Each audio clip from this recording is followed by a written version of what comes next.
और बेहिसाब लिखूंगा, मैं लिखूंगा तुम्हें और बेहिसाब लिखूंगा, कुछ पंक्तियां नहीं पूरी एक किताब लिखूंगा। तुम जो ये सोचते हो कि मैं भूल जाऊंगा तुम्हें, तुम जो ये सोचते हो कि मैं भूल जाऊंगा तुम्हें, माना सीधा साधा लड़का हूँ, लड़ूंगा नहीं, पर बीपीएससी तेरे इश्क में मिले हर दर्द का हिसाब लिखूंगा।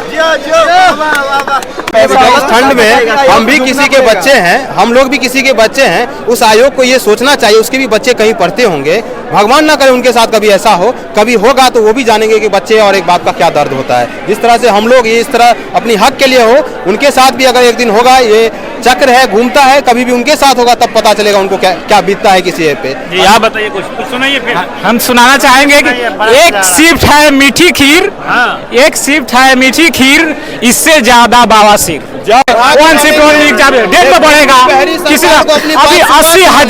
अभी 80,000 के करीब छात्र फॉर्म नहीं डाल पाए हैं, केवल सर्वर डाउन चल गया, 3 दिन सर्वर डाउन चला है। और स्टूडेंट को बोलते हैं कि सीरियस पेपर लीक बोलते हैं, पेपर लीक आपका गलती है, पेपर लीक हो रहा है तो आप जानिए, हम क्यों झीले उसका? आयोग क्यों नहीं पैसा देता? पेपर लीक कराते हैं आप ही लोग, अब बोलते हैं पेपर लीक हो गया। पेपर लीक के चल, जैसा कि आप लोगों को पता है कि 70वीं बीपीएससी को लेकर के लगातार छात्र वगैरह प्रोटेस्ट कर रहे हैं। यहाँ पे कुछ छात्र वगैरह है साथ में, क्या मांगे हैं आप लोगों की? मेरी मांग सरकार से यही है, हम सुबह के 11 बजे से सरकार से यही मांग कर रहे हैं शांतिपूर्ण तरीके से कि हमारे लिए एक पेपर हो, सबके लिए जितने भी बच्चे हैं, कोई पेपर अलग टाइप का ना हो, पेपर एक शिफ्ट में हो।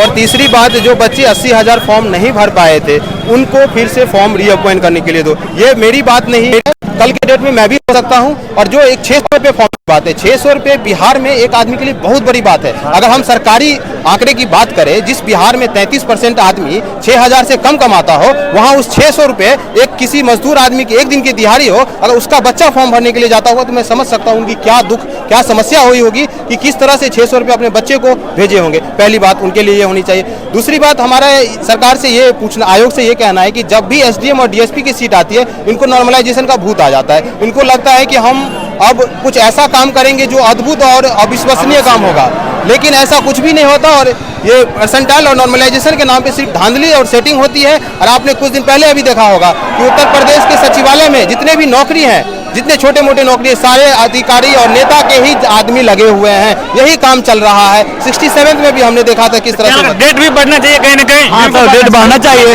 हम लोग 4-5 दिन पढ़ रहे हैं, 4-5 दिनों से लगभग सबकी पढ़ाई परेशान हो चुके हैं। 5 दिन से मैं परेशान हो गया हूँ। मुझे दूसरी जगह से आना था, मुझे चंडीगढ़ से आना था। तो बिहार में वैकेंसी आया है, हम भी लोग फायदा नहीं है तो काहे मौसम वैकेंसी आया है? वैकेंसी का मतलब ही क्या है? हम लोग फायदे नहीं है तो अभी क्या फायदा है बताइए? आयोग बोलते हैं कि मतलब 4 पेपर के रहेगा तो लीक नहीं होगा, जो एक पेपर लीक कर सकता है वो 4 पेपर लीक नहीं कर सकता है। सरकार आयोग कितनी निकम्मी है जो 5 लाख स्टूडेंट के लिए सही फेयर एग्जाम नहीं कंडक्ट करवा पाती है। और ये एक राज्य की सबसे बड़ी आयोग है, यूपीएससी के बाद स्टेट कमीशन सबसे बड़ी आयोग होती है, और उस आयोग का ये हाल है तो हम बाकी जो एग्जाम की क्या हाल होगी इस राज्य में मैं सोच सकता हूं। और जिस तरह से गुंडागर्दी तानाशाही चल रही है, बच्चों को पीटा गया, शायद बच्चे को दिलीप को भी पीटा गया। दिलीप भैया को जब पीटा गया मैं वहीं पे था, मैं उनके साथ ही था। मैं किसी तरह से जान बचा के भागा वहां से, और पुलिस वाले लाठी डंडा नहीं मिल रहे तो वो पेड़ का वो तोड़ के मार रहे थे। आप वीडियो में देख सकते हैं किस तरह से पुलिस वाले तानाशाही चल रही है, पूरी तानाशाही। और सिविल सर्विस एस्पिरेंट के साथ ऐसा हो रहा है। हम लोग अपना अधिकार मांगने के लिए आए। हमने आर्टिकल 19 पढ़ा है, हमने आर्टिकल 14 पढ़ा है। देश में 1 नेशन 1 इलेक्शन का बात हो सकता है, लेकिन 1 शिफ्ट 1 एग्जाम का बात नहीं हो रहा है। देखिए कितना दुर्भाग्य है। आप एक तरफ अगले साल इलेक्शन है और सरकार इसे उगाही करनी चाहती है। हमने कुछ दिन पहले देखा था 4500 सीएचओ की एग्जाम थी, कम्युनिटी हेल्थ ऑफिसर, उसमें 2000 सीटें बिक चुकी थी। सरकार का टारगेट था भैया मैं 200 करोड़ का टारगेट सेट करूं, लेकिन उनसे ज्यादा जो उनके जो आका थे उन्होंने सोचा मैं 500 करोड़ कमाता हूं। इसके चक्कर में क्या हुआ, लीक हो गया, सारा कुछ हो चुका था। फिर से पेपर फिर से एग्जाम चाहूंगा, तू सुधार ला अपन गलती के, तू सुधार ला अपन गलती चोट से, तोहार नॉर्मलाइजेशन हटा देम रिमोट से। बस बहुत शानदार। हाँ फिर से बोलिए आप, फिर से बोलिए एक बार।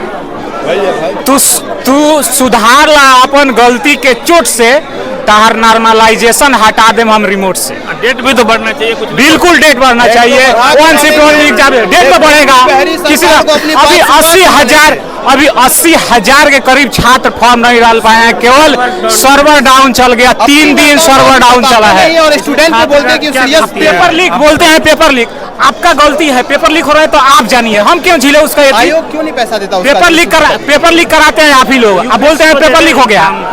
पेपर लीक के चलते लोग बोल रहे हैं कि हम एडमिट कार्ड आया है कल शायद और उधर से उधर दे दिया, जान के किया है इन्होंने एडमिट कार्ड। इन्होंने कल एडमिट कार्ड निकालने का उनका ये इंटेंशन था। जगह भेजा है ना, जो वहाँ जाने में हम लोग को जो परेशानी होगी वो हम लोग झेल सकते हैं। जारी किया वो तो उस पर 5-6 को ये थी, मतलब नोटिफिकेशन के तौर पर 5-6 लाइन में, उसमें केवल उसको लास्ट में एक पॉइंट ऐड कर देना था कि 1 शिफ्ट एग्जाम होगा, 1 पेपर होगा।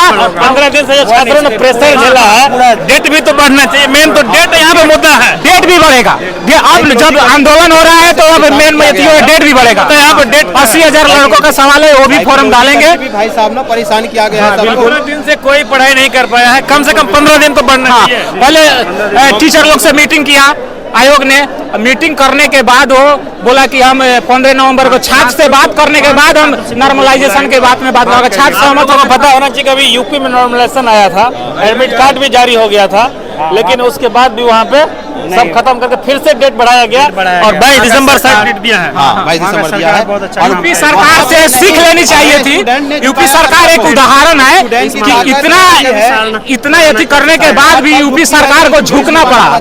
यूपी सरकार आकर झुकी ना छात्रों के आंदोलन के सामने। इससे भी जो छात्र के ऊपर लाठी चला है, ये गलत है। लोकतांत्रिक हड्डी टूट गई जान की, हड्डी टूट गई, मेरे सामने की बात है। भाई साहब मेरा एक कहने का एक लाइन है, झुकती है दुनिया, झुकाने वाला चाहिए। इस सरकार को, ये गूंगी बहरी सरकार को हर हाल में हम अपनी बात सुनवा के मानेंगे। जब तक मानेगी नहीं ये बात, तब तक हम लोग जाने वाले नहीं हैं। और ये सरकार हमारे को, ये सरकार समझ रहे हैं, बैसाखी का सरकार है, आधा उसका आधा उसका। इस पर मैं एक लाइन कहना चाहूंगा, सरकार हमारी आधी है, आयोग हमारा अंधा है। सरकार हमारी आधी है, आयोग हमारा अंधा है।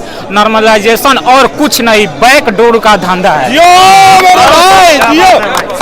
बैकडोर का धंधा बना दिया इन्होंने। पिछले दरवाजे का करते हैं ये लोग, पिछले दरवाजे से ये लोग पैसा लेंगे, नॉर्मलाइजेशन करेंगे। जो टैलेंट छात्र है वो पीछे चल जाएगा। ये गधा और घोड़ा के एक साथ दौड़ाना चाहते हैं और नॉर्मलाइजेशन करना एरोस में गधा इस प्रोसेस में आगे चला जाएगा। बिल्कुल जो मेहनती बच्चे हैं वो नॉर्मलाइजेशन के चक्कर में पीछे छूट जाएंगे। नॉर्मलाइजेशन ये विकास की एक नई परिभाषा बोलते हैं। दूसरी बात मुझे सरकार से ये बोलना है कि भाई साहब हमें नहीं भैया सीट अंदर ही अंदर बिक जाएगा।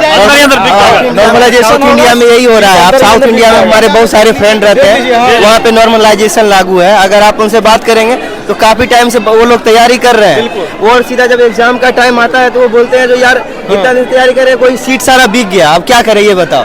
मतलब रिजल्ट ही नहीं आयोग गलती करे और हम लोग सजा भुगते। बताइए ठंड में हम भी किसी के बच्चे हैं, हम लोग भी किसी के बच्चे हैं। उस आयोग को ये सोचना चाहिए उसके भी बच्चे कहीं पढ़ते होंगे। भगवान ना करे उनके साथ कभी ऐसा हो, कभी होगा तो वो भी जानेंगे कि बच्चे और एक बाप का क्या दर्द होता है। जिस तरह से हम लोग ये इस तरह अपनी हक के लिए हो, उनके साथ भी अगर एक दिन होगा, ये चक्र है घूमता है, कभी भी उनके साथ होगा तब पता चलेगा उनको क्या बीतता है किसी पे। जी आप बताइए, कुछ सुनाइए फिर। हम सुनाना चाहेंगे कि एक शिफ्ट है मीठी खीर, एक शिफ्ट है मीठी खीर, इससे ज्यादा बावासीर। जियो जियो, इससे ज्यादा कुछ आगे नहीं चलेगा। और सुनाइए कुछ। और आपको क्या सुना है याद? डेट मतलब मेन मुद्दा है, बढ़ना चाहिए और फॉर्म फिर से खुलना चाहिए भैया, नॉर्मलाइजेशन खत्म होना चाहिए। और जो है नेता सब की फिर से अपनी एंट्री ना हो जाए, वो सब ख्याल आयोग का काम है। वो और जो फॉर्म जो रुक गया है, जो जितना 80,000 90,000 बच्चों को जो बच गया है, उसको जो है फिर से वापस बढ़ाना चाहिए। नाकामयाबी को स्टूडेंट पे ना थोपे। 4 दिन बहुत बड़ी बात होती है। हर आदमी के पास पैसे नहीं होते, 600 रुपए बहुत बड़ी बात होती है। यहाँ पे कितने आदमी ऐसे हैं जो 2000 में तो बहुत दूर दूर जाते, उसमें भी 1000-2000 खर्चा होता है। वो होता ही है। ये मतलब सरकार बोलती है और एडमिट कार्ड तो कम से कम 15-20 दिन पहले जारी करना चाहिए, क्योंकि बहुत लोग दिल्ली वगैरह में रहते हैं, उन्हें टिकट भी तो लेना होता है। हाँ, वो मैं खुद ही किस तरह से सफर करके, मैं जनरल के डिब्बे में ट्रेवल करके आया हूँ, मैं समझ सकता हूँ कैसे कैसे आना होता है। आया भी है भैया, तो उसमें एग्जैक्ट जो है लोकेशन भी नहीं दिया गया है, बस सिर्फ बता दिया है धांधली ना हो जाए। उनको मतलब अपने आदमी पर विश्वास नहीं है। वो टीचर उन्हीं के होंगे, बीपीएससी जिनको नियुक्त की है, स्कूल सरकार का, आदमी उनका, तब उनको अपने पे भरोसा नहीं है और वो बोलते हैं कि हम सीरियस नहीं है। इस सरकार से और इस आयोग से हम क्या विश्वास कर सकते हैं? मैं लिखूंगा तुम्हें और बेहिसाब लिखूंगा, मैं लिखूंगा तुम्हें और बेहिसाब लिखूंगा, कुछ पंक्तियां नहीं पूरी एक किताब लिखूंगा।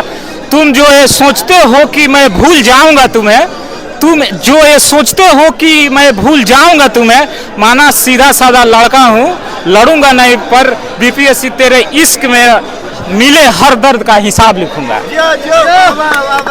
बहुत बहुत धन्यवाद आप सब लोगों को।